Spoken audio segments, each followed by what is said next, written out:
Hola, ¿qué tal? Acabamos de llevar un tema bastante súper pesado, ¿no? Pero que realmente si tú te enfocas en lo que te he indicado vas a poder sacar tranquilamente las preguntas. Estamos hablando del desequilibrio hidroelectrolítico y el ácido base. A continuación vamos a llevar un tema que es más sencillo, que tienes que aprenderte conceptos un poco más no tan complejos como en el anterior tema y que va a ser muy llevadero, ¿no? Estamos hablando del fracaso renal agudo. Insuficiencia renal aguda, lesión renal aguda, fracaso renal agudo son sinónimos, es decir, los vamos a manejar de forma indistinta, ¿no? Por ciertas consideraciones, yo en este tema lo voy a manejar como fracaso renal agudo, pero que no te confunda la terminología lesión, fracaso o insuficiencia, pues es básicamente lo mismo.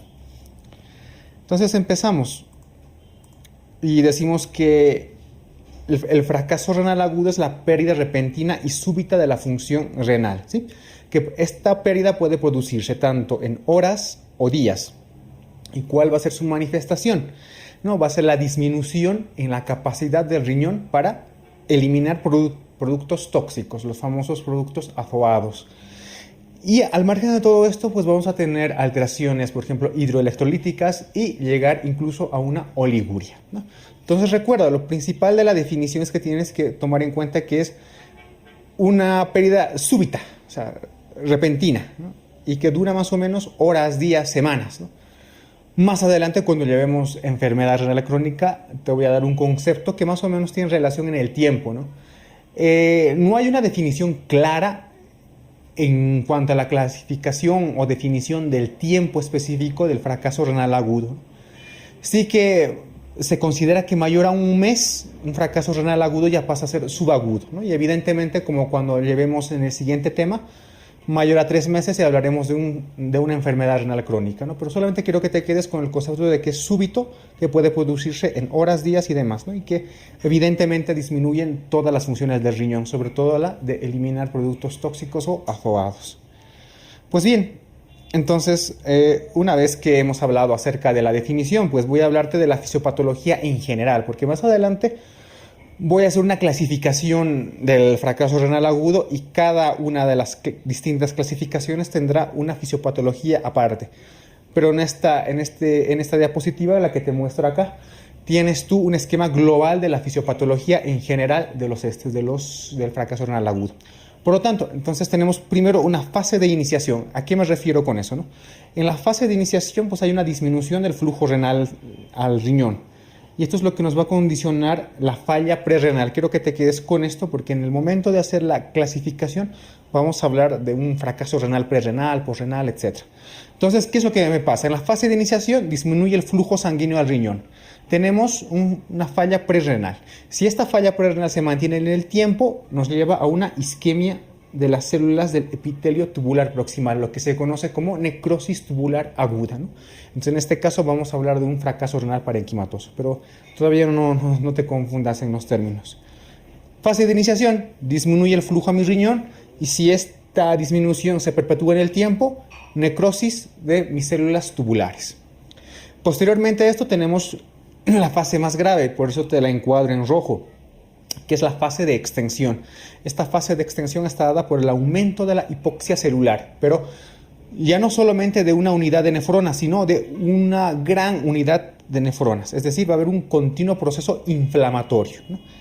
Entonces, y este proceso inflamatorio es mucho más intenso a nivel córtico-medular, es decir, hay una extensa lesión en la región medular externa.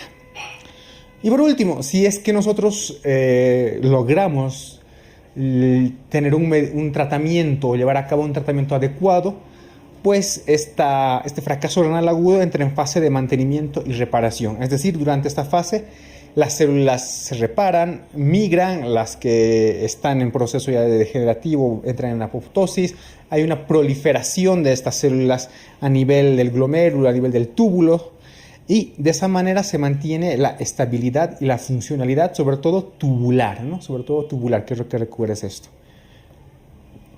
Por último, la fase de recuperación. En esta fase es solamente una secuencia de la fase de mantenimiento y reparación, ¿no? continúa la diferenciación celular, los túbulos vuelven a tener sus funciones normales, se restablece la polaridad celular epitelial y por lo tanto el filtrado glomerular, que es lo más importante, vuelve a ser normal. Bien, hemos hablado de la fisiopatología en general del fracaso renal agudo. Y te he dicho de que este fracaso renal agudo lo vamos a dividir en 3 tipos, ¿no? De acuerdo a su etiología. Entonces, de acuerdo a la etiología, el fracaso o lesión renal agudo se clasifica en 3 tipos. El primero es el prerrenal, el segundo es intrínseco o parenquimatoso y el tercero es posrenal o obstructivo, ¿sí? Eso sí tienes que aprendértelo de memoria. Entonces, tenemos fracaso renal agudo prerrenal, intrínseco o parenquimatoso, obstructivo u posrenal. Entonces, tenemos dentro de las causas, ¿no?, del fracaso renal agudo prerrenal, es que hay una disminución de ¿qué? Del flujo sanguíneo, o sea, no le va a llegar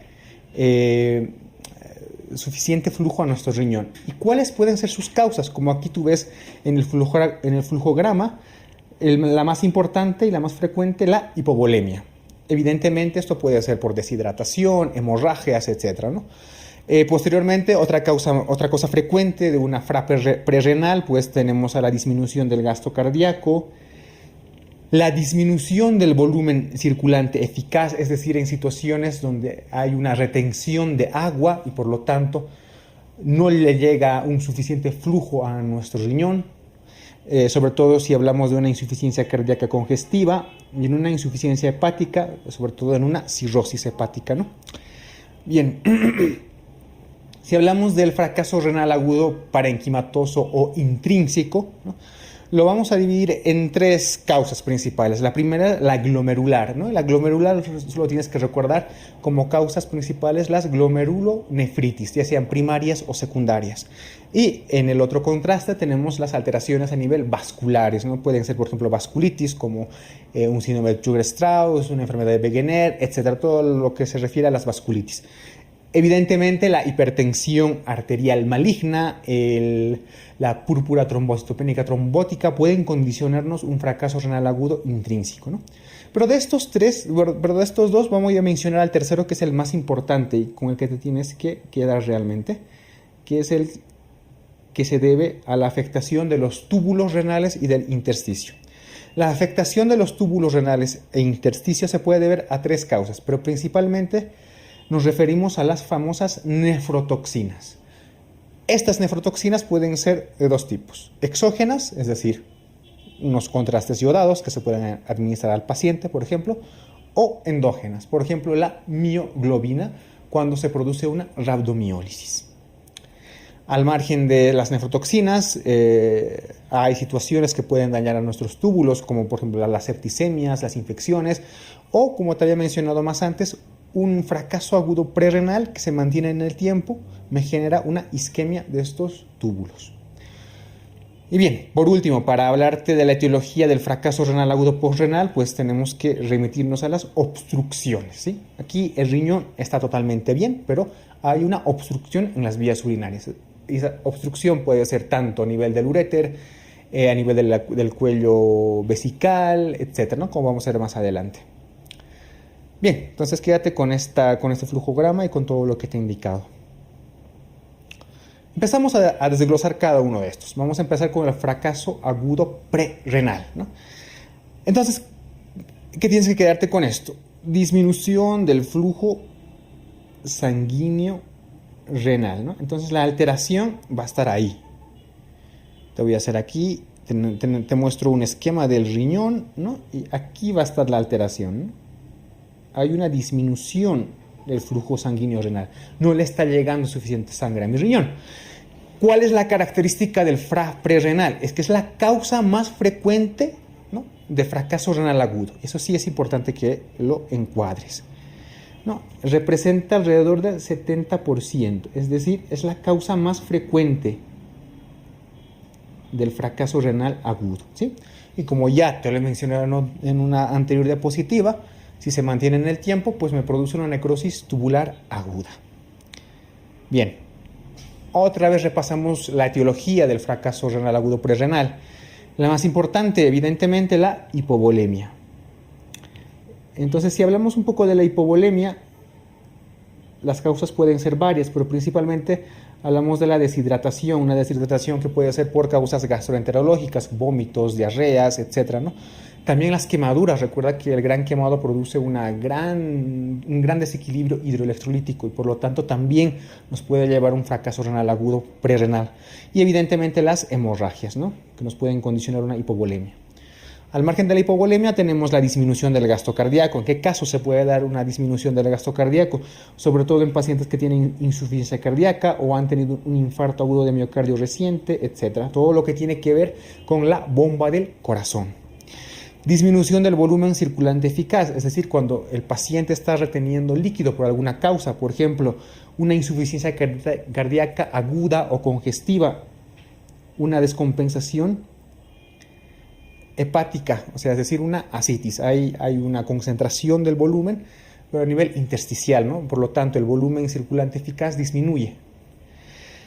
Hay casos como por ejemplo en el shock séptico, en los cuales hay una vasodilatación periférica que también nos puede llevar a un fracaso renal agudo prerrenal. Y por último, la alteración en una autorregulación por el tratamiento con fármacos como los analgésicos antiinflamatorios no esteroideos, los bloqueantes del sistema adrenina-angiotensina-aldosterona, como son los IECA o los ARA2, ¿no? Entonces, en general, estas son las causas principales de nuestro fracaso renal agudo prerrenal. Entonces, acuérdate un poco sobre todo a relación a la volemia y a la disminución del gasto cardíaco.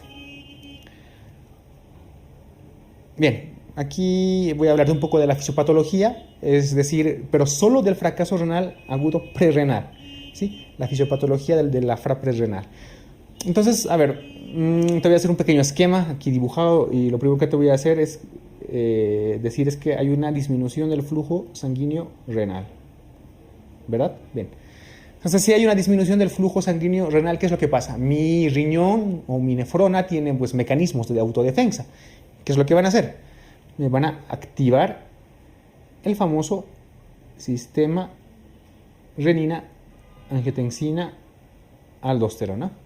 Entonces, mi riñón piensa de que, bueno, no me está llegando suficiente líquido, entonces yo tengo que conservar el poco líquido que tengo, ¿no? No lo puedo filtrar, entonces activo el sistema renina-angiotensina-aldosterona.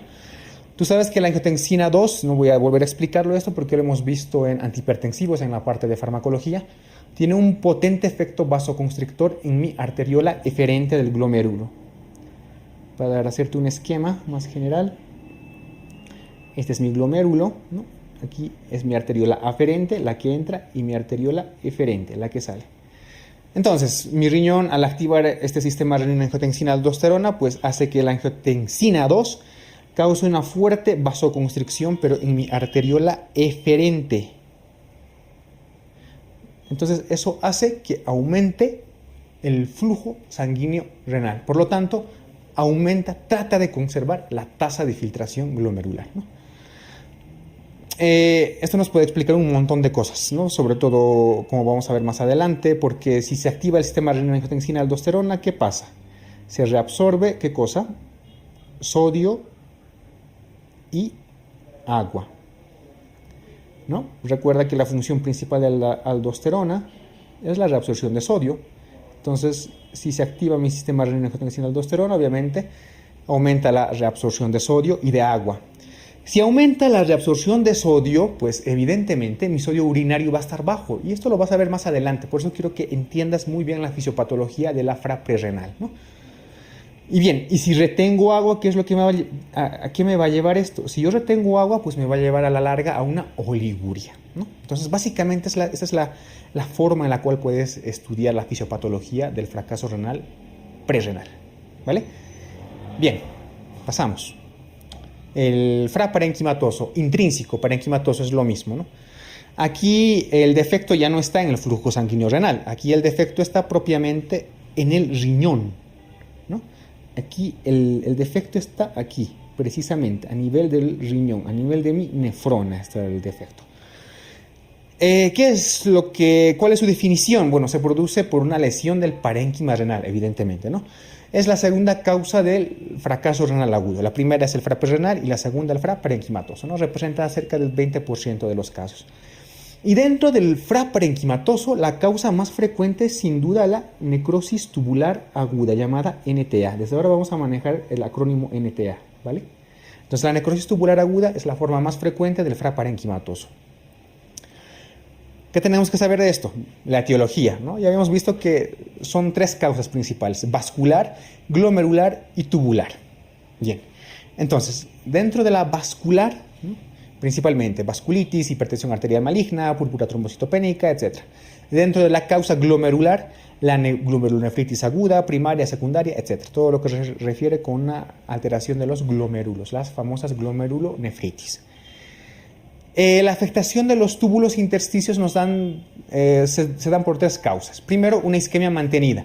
Un fracaso renal agudo prerrenal que se mantiene en el tiempo me produce una isquemia de células tubulares, ¿no?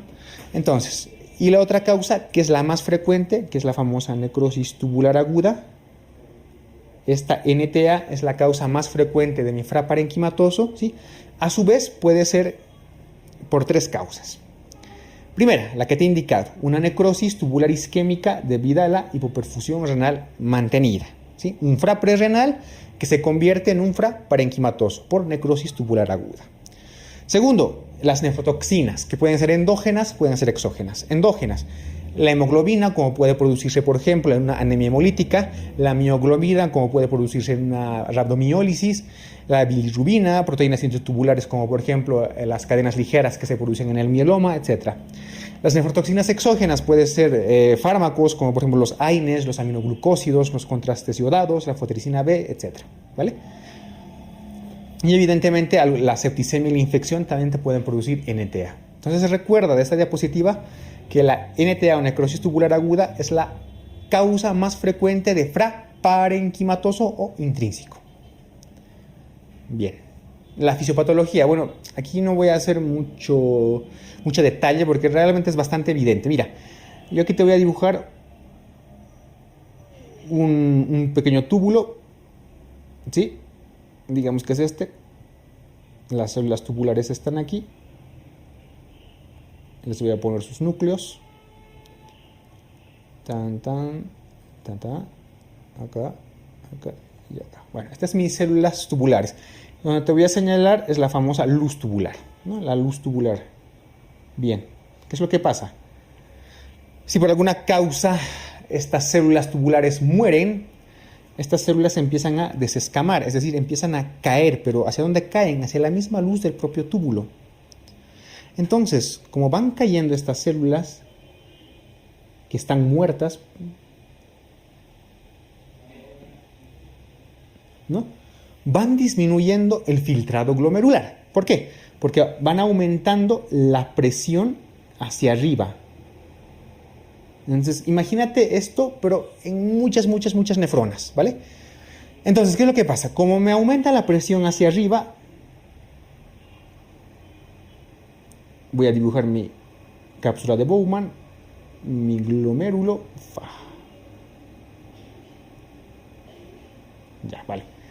Entonces, como hay un aumento de esa presión, pues al aumentar esa presión hacia arriba, hace que disminuya el filtrado glomerular, ¿sí?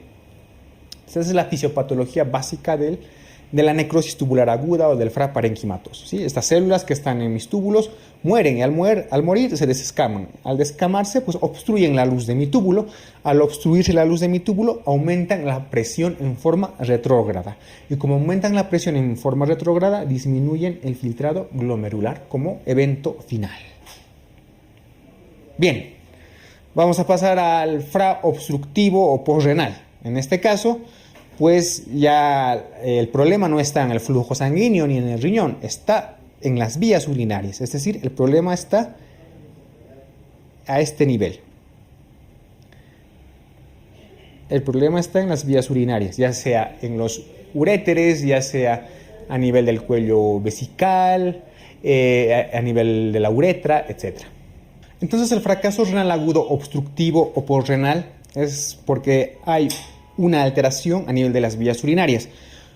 Por lo tanto, aparece un bloqueo agudo. Quiero que te quedes con esto, ¿no? Es un bloqueo agudo.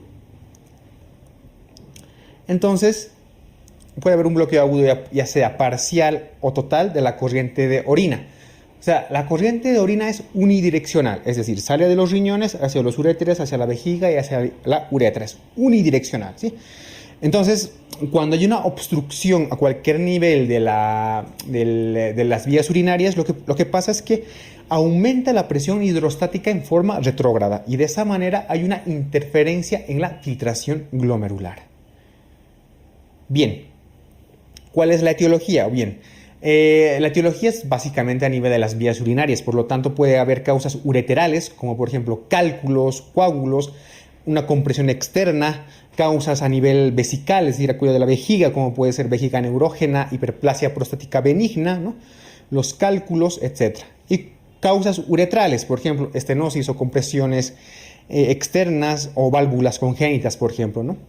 Entonces aquí tú ves en la imagen, ¿no?, donde pueden estar ubicadas anatómicamente más o menos las causas de un FRA obstructivo porrenal, como te he indicado, a nivel del uréter, coágulos, cálculos, etcétera, o compresión externa como tumores, ¿no? A nivel del cuello vesical, la hipertrofia prostática, también otras causas pueden ser coágulos de sangre, el cáncer, etcétera, ¿no? Y obviamente causas uretrales, las estenosis. El diagnóstico. ¿Cómo vamos a realizar el diagnóstico del fracaso renal agudo? Bien, lo primero que tenemos que hacer antes de diagnosticar un fracaso renal agudo es evaluar cómo está la creatinina plasmática. Entonces, las guías CADIGO, que son las que hacen referencia más o menos a la patología nefrológica, que son las guías internacionales que se manejan, pues nos hacen un pequeño cuadro y nos dividen el fracaso renal agudo en tres estadios, ¿no?, de acuerdo al estudio de la creatinina plasmática y al volumen urinario. Entonces, hablamos de un fracaso renal agudo estadio 1, según las guías CADIGO, cuando en la creatinina plasmática hay un incremento entre 1.5 a 1.9 veces el valor basal, ¿sí?, acompañado de un volumen urinario de menor a 0,5 ml por kilogramo hora, que se mantenga entre 6 a 12 horas más o menos. El estadio 2 del fracaso renal agudo es un incremento en 2 a 2.9 veces el valor basal, con un volumen urinario de menor a 0,5 ml kilogramo hora, pero que esa disminución en el volumen urinario dure más de 12 horas, ¿no? Y por último, el estadio 3 es el incremento en más de 3 veces el valor basal o un incremento de una creatinina plasmática mayor a 4 miligramos decilitro o un paciente que esté iniciando terapia sustitutiva renal, ¿no? En estos casos el volumen urinario puede ser de 0,3 mililitros por kilogramo hora en 24 horas o directamente que el paciente presente anuria por 12 horas. Entonces recuerda, esta pequeña clasificación está en base a las guías CADIGO, que son las guías nefrológicas internacionales. Y lo que tienes que tomar en cuenta es que toma dos parámetros, ¿no?, la creatinina plasmática y el volumen urinario. Es un poco lioso memorizarte todos estos pequeños datos, pero si algo tienes que quedarte de este gráfico de estadios es que las guías CADIGO toman en cuenta la creatinina plasmática y el volumen urinario. ¿Qué más? Pues en un paciente en el cual tenga la sospecha de un fracaso renal agudo, tienes que ver el grado de hidratación, ¿no?, si el paciente está deshidratado o no. Tendrás que medir la presión arterial, si es que el paciente está hipotenso o está en una hipovolemia. Lo primero que tienes que hacer ante el diagnóstico de un fracaso renal agudo es descartar si la causa es obstructiva, ¿no?, es decir, colocar una sonda Foley, ¿no? Tienes que pedir un examen general de orina, habrá que analizar el sedimento urinario, una analítica completa para ver los iones y evidentemente cómo está la creatinina, ¿no? Y posteriormente podrás solicitar una ecografía renal si es que aún tienes dudas entre un FRA obstructivo. Bien, hay otra clasificación del fracaso renal agudo, es que las guías CADIGO, si bien tienen una buena estadificación, pues se ha definido como unas categorías llamadas rifle, ¿no?, que además de la creatinina y el volumen urinario que tomaba las guías CADIGO, toman aparte el filtrado glomerular, ¿vale? Entonces, estas guías rifle, ¿no?, que vienen del inglés, de risk, riesgo, injury, lesión, failure, fallo, y los, pérdida prolongada de la funcionalidad renal, y E, que es una enfermedad renal ya terminal o avanzada o crónica, ¿vale? Entonces, esta categoría rifle ha unificado por muchos criterios, y actualmente es la más utilizada, ¿sí? Incluso más que los estadios de las guías CADIGO. Estos estadios son de las guías CADIGO, ¿sí? Pero el esquema rifle, al margen de la creatinina y el volumen urinario, también toma en cuenta la tasa de filtrado glomerular. No es necesario que te memorices todas las guías, evidentemente, pero sí que tengas una idea. Evidentemente, rifle viene del inglés, como te lo repito, ¿no? Entonces, el primer estadio sería risk o riesgo, el segundo injury o lesión, el tercero failure o fallo, el tercero loss o pérdida prolongada de la función renal, y el último, la E, la pérdida irreversible o de una función renal. Bien. Entonces aquí te tengo un pequeño esquema, un pequeño flujograma para ver cómo hacemos un diagnóstico del fracaso renal agudo en general. Tenemos que tomar en cuenta, si tenemos un paciente y vemos que hay una elevación de productos nitrogenados, particularmente la creatinina, ¿no? Entonces vemos, si la creatinina es mayor a 0.3 miligramos de lo que era previo a una creatinina normal, sospechamos de un fracaso renal agudo, ¿no? Entonces, ¿qué es lo que hacemos? Pedimos una ecografía. Primero, evidentemente, realizamos, ¿no?, la anamnesis, le medimos la presión, descartamos hipovolemia, todo lo que tú quieras, etcétera, ¿no? Le colocamos una sonda Foley, posteriormente realizamos una ecografía. Si en la ecografía la vía está dilatada, ¿sí?, o sea, me refiero a la vía renal, evidentemente, muy probablemente la causa sea un fracaso renal obstructivo. Sin embargo, si mi ecografía es totalmente normal, y eso también quiero que te quede claro, la ecografía en un fracaso renal agudo generalmente es normal, ¿sí? Normal. Incluso puede estar aumentado de tamaño del riñón. Pero en una enfermedad renal crónica, en una ecografía, salvo excepciones, los riñones generalmente son más pequeños, ¿sí? Pequeños. En una enfermedad renal crónica, los riñones son pequeños. En el fracaso renal agudo, los riñones generalmente son normales e incluso un poco más grandes. Pero vamos a lo que estábamos, ¿no? Si en mi ecografía mi vía renal y mis riñones están normales, y tengo que pensar dos cosas. Primero, tengo factores prerrenales. ¿A qué me refiero con factores prerrenales? Si mi paciente está con hipovolemia, si mi paciente tiene hipotensión, si mi paciente tiene fallo de bomba, etc. Si todas esas respuestas son no, pues muy probablemente tengan que buscar datos de enfermedad glomerular, ¿no? Si no hay datos de enfermedad glomerular, busco datos de enfermedad vascular. Y así voy descartando, ¿no? Si no tengo factores prerrenales, muy probablemente la causa sea un parenquimatoso, o sea, una necrosis tubular aguda. Y si la respuesta es sí a las cuestionantes que me he hecho, si hay hipotensión, hay fallo de bomba o lo que sea, si la respuesta es sí, evidentemente estaré frente a un fracaso renal prerrenal, ¿no? Que dicho sea de paso, recuerda, este es el más frecuente de los fracasos renales agudos. Entonces, más o menos este sería el flujograma por el cual podemos enfocar la manera más eficaz para un diagnóstico de un fracaso renal agudo. Recuerda, elevación de productos nitrogenados, descarto obstrucción, hago ecografía, vía dilatada, fracaso renal obstructivo. Mi riñón y vías normales, busco factores prerrenales. Tengo factores prerrenales, evidentemente mi fracaso renal agudo es de causa prerrenal. No tengo factores prerrenales, pues busco datos de enfermedad glomerular, datos de enfermedad vascular, etc., ¿no? Porque muy probablemente la causa sea una necrosis tubular aguda. Bien, una vez que he hecho el diagnóstico ya tengo el diagnóstico, tengo el paciente diagnosticado de fracaso renal agudo, ¿no?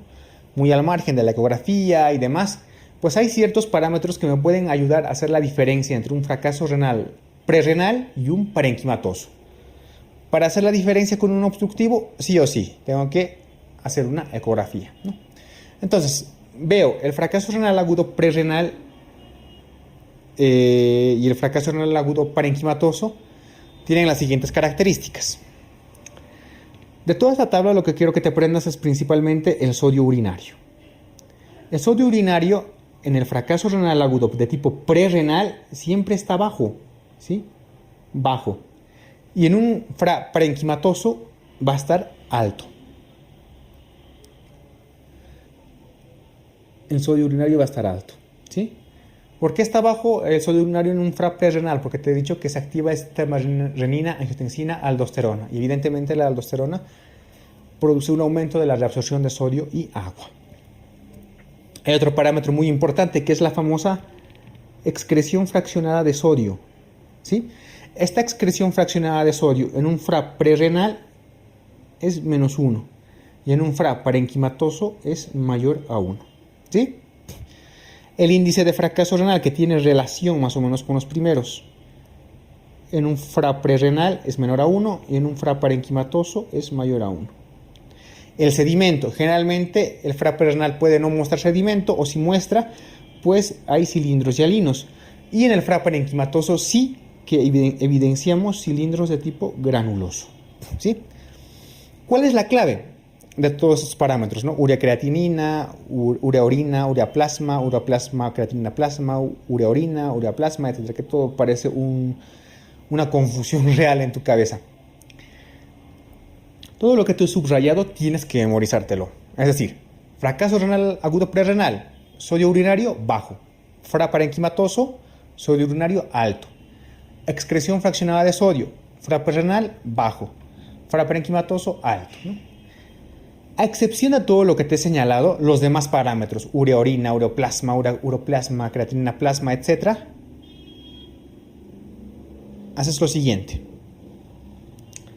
En el prerrenal todo es mayor y en el parenquimatoso todo es menor, ¿sí? En relación a estos parámetros.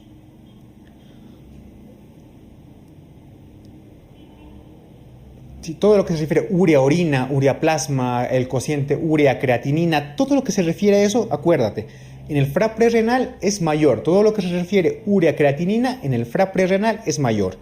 Y todo lo que se refiere a urea-creatinina en el parenquimatoso es menor. ¿Qué pasa con el sodio? Es la excepción. El sodio, excreción fraccionada de sodio, índice de fracaso renal, en el prerrenal es menor y en el parenquimatoso es mayor.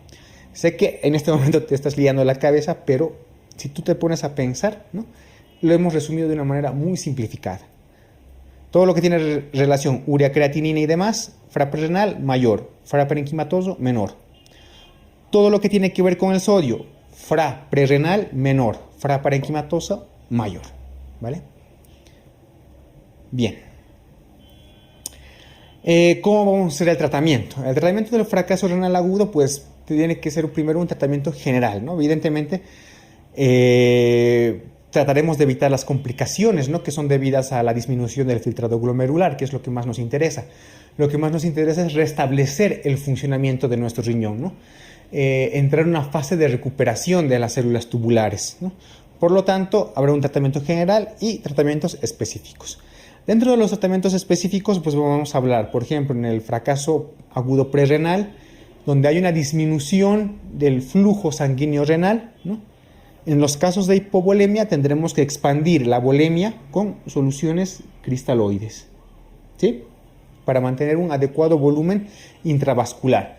Y si se mantiene un adecuado volumen intravascular, evidentemente mejora el flujo sanguíneo, el filtrado glomerular, y mejora el gasto urinario. Si además hemos expandido la volemia, etcétera, y aún hay oliguria, ¿sí? El filtrado glomerular no mejora, pues tendremos que añadir diuréticos, de preferencia furosemida. Entonces, generalmente en el fracaso renal agudo prerrenal, lo primero que tengo que hacer es expandir mi volemia, ¿no? Si persiste la oliguria, administro diuréticos. Ojo, en el caso de que haya una disminución del volumen circular eficaz, ya sea por una ascitis, por una insuficiencia cardíaca, no puedo sobrecargar a mi paciente con más volumen. Por lo tanto, tú no puedes administrar soluciones. En este caso, solo en este caso de un FRAP renal por disminución del volumen circulante eficaz, como en una insuficiencia cardíaca congestiva o una cirrosis hepática, administrarás directamente diuréticos, ¿sí? Bien, el tratamiento de la FRA parenquimatosa pues está enfocado a la causa que lo está produciendo. Si es una glomerulonefritis, pues trataré la glomerulonefritis, ya sea con corticoides, inmunosupresores, etc., ¿no? En el caso de una necrosis tubular aguda oligúrica, ¿no?, donde no estoy filtrando bien el riñón, pues administraré diuréticos, de preferencia la furosemida, ¿no? Y en el tratamiento de un FRA posrenal, pues evidentemente lo primero que tengo que hacer es resolver la obstrucción. Resuelvo la obstrucción como colocando una sonda Foley en primera instancia. Si pese a eso en una FRA obstructiva no mejora, ¿no?, entonces tengo que sospechar que la causa es supravesical. Entonces el tratamiento será etiológico, ¿no? Por ejemplo, algún cáncer, hipertrofia prostática benigna, etc., ¿no? Entonces, en una primera instancia coloco la sonda Foley y si pese a eso no funciona, tengo que sospechar otra causa y tengo que realizar el tratamiento de esa causa. Bien, de esta manera hemos terminado el segundo tema. Es un tema mucho más sencillo, mucho más entendible que el primer tema, ¿no? Y como te darás cuenta, con conceptos muy específicos, pues lo puedes sacar tranquilamente las preguntas. Quédate principalmente con la etiología, ¿sí? Un poco de los estadios del fracaso renal agudo, ¿no?, y el algoritmo diagnóstico que te he mostrado en la diapositiva previa.